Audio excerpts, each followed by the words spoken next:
Welcome back.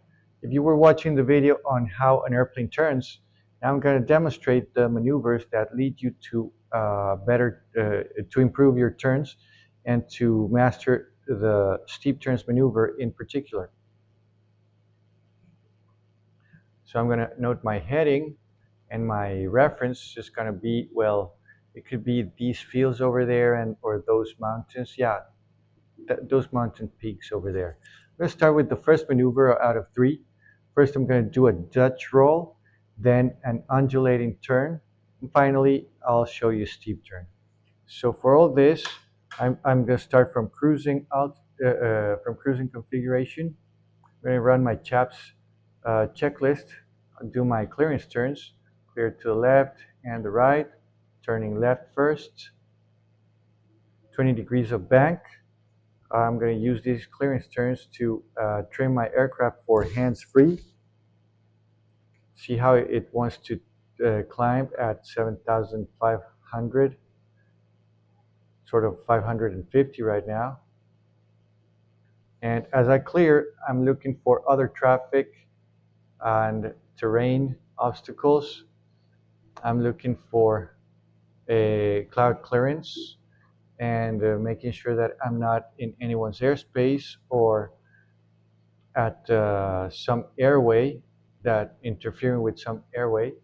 Maintaining 20 degrees of bank, now turning to the opposite side. My airplane is a low wing airplane, so it might be a factor identifying other traffic below. So when my right wing is lowered, I get to clear the sky to my right side.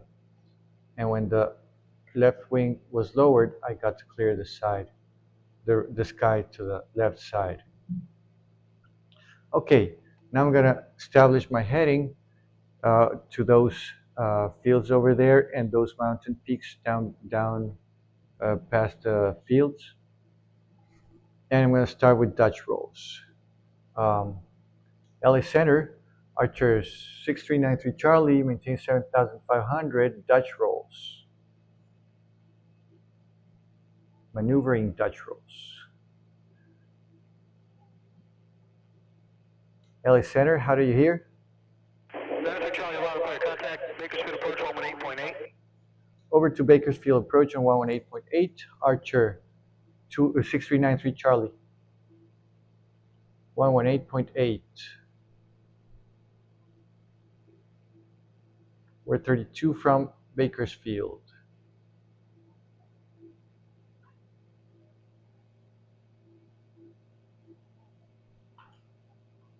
Bakersfield approach, Archer 6393 Charlie, maintaining 7,500. 6393 Charlie, Bakersfield approach, Bakersfield altimeter 3007. 3007, 6393 Charlie, maneuvering Dutch rolls. So 07 it is. Okay. And now, with my visual references ahead, again, another check outside for traffic.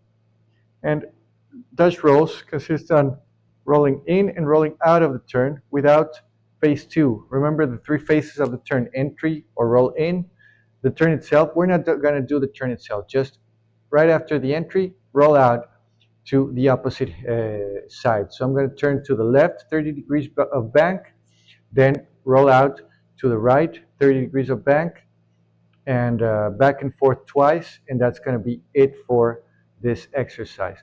I'm going to do it twice also, so you can see the side picture from the wing.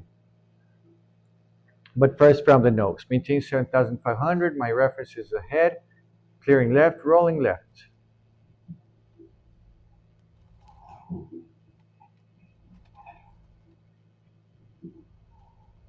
Adding as much rudder as I need for my nose to continue to point to those references, and just as much back pressure as I need as for my airplane not to lose any altitude.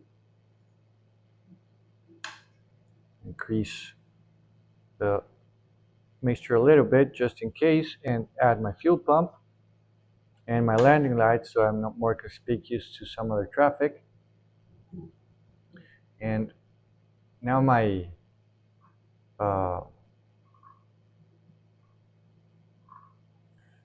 my VR is not going to be any good. I'm just going to reset my direct in the GPS.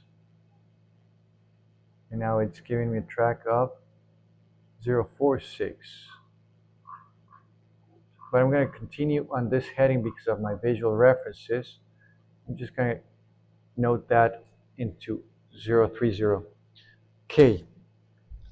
Now with the same references, I'm going to repeat the Dutch rolls, only this time you'll be looking at the wind.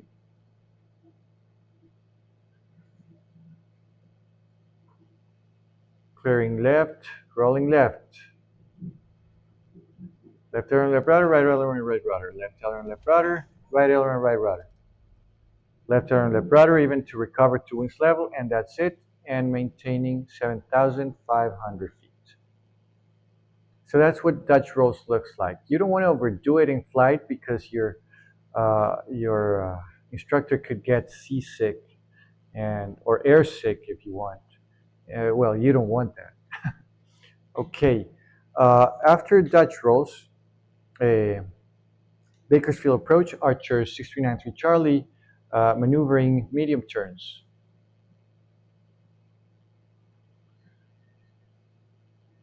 Okay, cleared to the left and the right. I'm going to bank. This is undulating turns. I'm going to bank 30 degrees and I'm going to increase my back pressure just enough as to maintain altitude. An important cue for that is the distance between my nose and the horizon. And I'm going to do whatever it takes to maintain my 30 degrees of bank, for which if my airplane wants to shallow my bank, I'm going to increase it with the same yoke to the same side. But if my airplane wants to overbank, then I'm going to counteract that with opposite bank towards wings level. And now I'm maintaining 7,500 with 30 degrees of bank throughout the turn, but I'm going to hit my eastern reference in 90 degrees. I'm doing 90 degree sectors at a time. And from east to north, I'm going to climb at 500 feet per minute so that I reach the north heading at 7,600 feet. I will have climbed only 100 feet in this 90 degree sector. And look, I pulled too hard my yoke because I climbed those 100 feet in only 60 degrees. And I'm going to hold 7,600 feet on my yoke with 30 degrees of bank from north to west. I don't want it to climb from north to west, just maintain 7,600. I'm not touching the power, but it's just a good practice to have your hand there. Now from west to south, I'm going to go ahead and descend at 500 feet per minute down to 7,500. And again, I descended too fast and I reached 7,500 on a southwestbound heading halfway through my sector. So maintaining those 30 degrees of bank, 7,500 feet, and enough back pressure as to hold that altitude.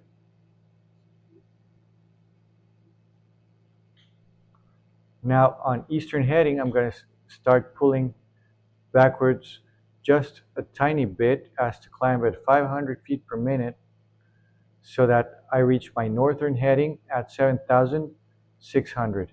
And I'm in the ballpark right there. Now I'm going to maintain 7,600 from north to west. And if I see that I'm still climbing, I'm going to bank back to 30 degrees. That's because my bank was shallowing. West to south, I'm going to descend just at 500 feet per minute, no more, no less. 500 feet per minute.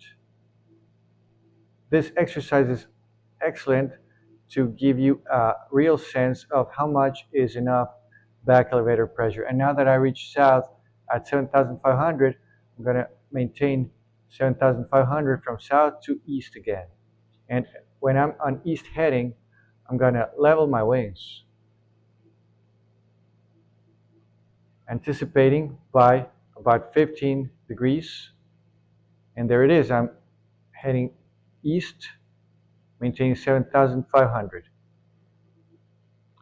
Next thing I'm gonna do is clear right and roll right and repeat the same exercise in 90-degree sectors to the right. And it's going to be a little bit different because I'm not seated in the center of the airplane.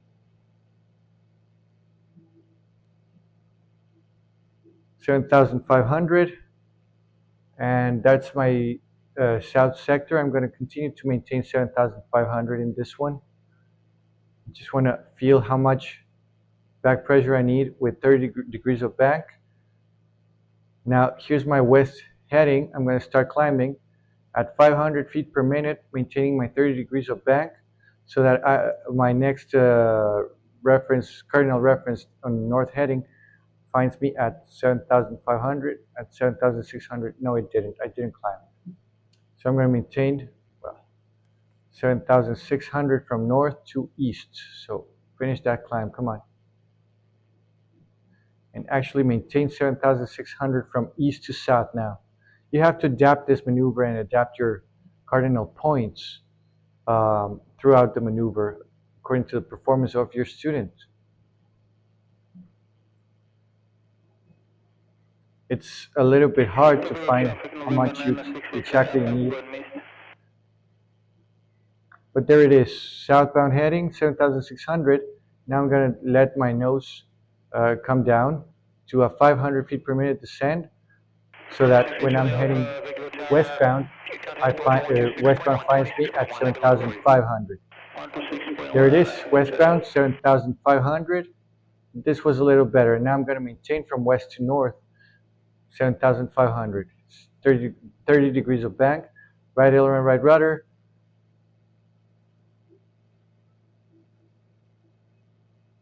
And there it is, northbound 7,500. I'm going to start my climb.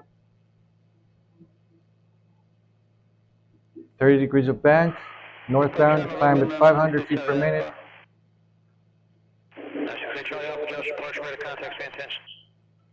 And there's east. No, I didn't climb. Keep climbing. I need to put more back pressure to climb in 90 degrees, 100 feet. So there it is. From south to west, I'm going to maintain 7,600.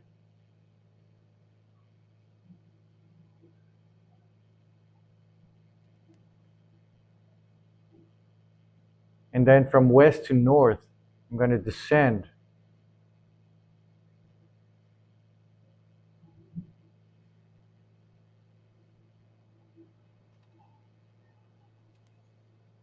Down to 7,500. I'm going to practice this a little bit more. From north to east, I'm going to hold 7,500.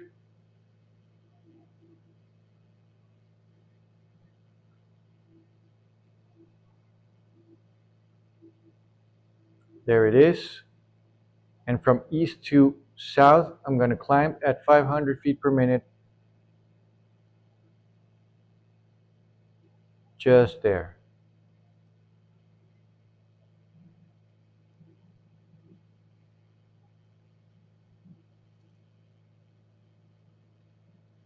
Good. And from south to west, I'm going to maintain 7,500, 7,600.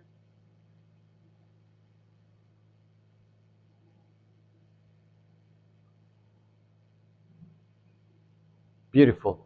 Now I'm going to descend from west to north at 500 feet per minute, no more than that.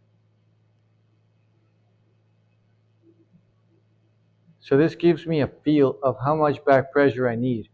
And it's going to be different from one airplane to another, as it's going to be different from my simulator to real life, but still, it will put me in a ballpark of what I need to do. Next, I'm going to practice steep turns with this sense of back pressure that I have just exercised. So this is the third maneuver on my blog about how an airplane turns. Okay, clear to the right, clear to the left. I'm going to start with a steep turn to the right. And first I'm going to bank 30 degrees. And I know how much back pressure it takes to hold altitude at 30 degrees. And now I'm going to further bank to 45, increasing a little more back pressure, like when I wanted to climb to 7,500, to 7,600. And there it is. It's a perfect combination of a angle of bank and back pressure throughout my turn. And I'm looking for my visual cues coming down the corner of my windshield for me to turn right out. Now I'm not going to climb as I level my wings, and now I'm going to turn to the left. Same thing.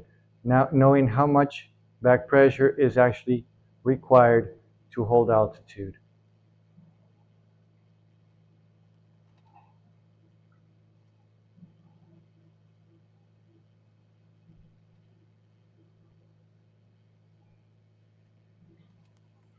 Just enough rudder to relieve any side load pressures. And there's my visual cues right there. And I roll out with right rudder, right aileron, right rudder. That's how I roll out from a turn to the left. And that's it. I didn't lose much altitude throughout the turn. And now I'm going to proceed to my airport. So I'm going to press direct enter one more time. Actually, no need. The needle's actually centered. So I'm just going to fly that heading.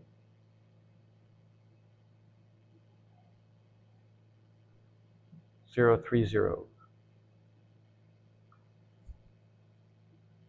And if you can master your medium and steep turns, shallow turns are going to follow the same principles, only more subtle control inputs. That's the beauty of shallow turns, that you can do them with subtle control inputs. And that's it. I hope you enjoyed this video on how airplanes turn. Now wish me good luck finishing my Cat 5 on Pilot Edge.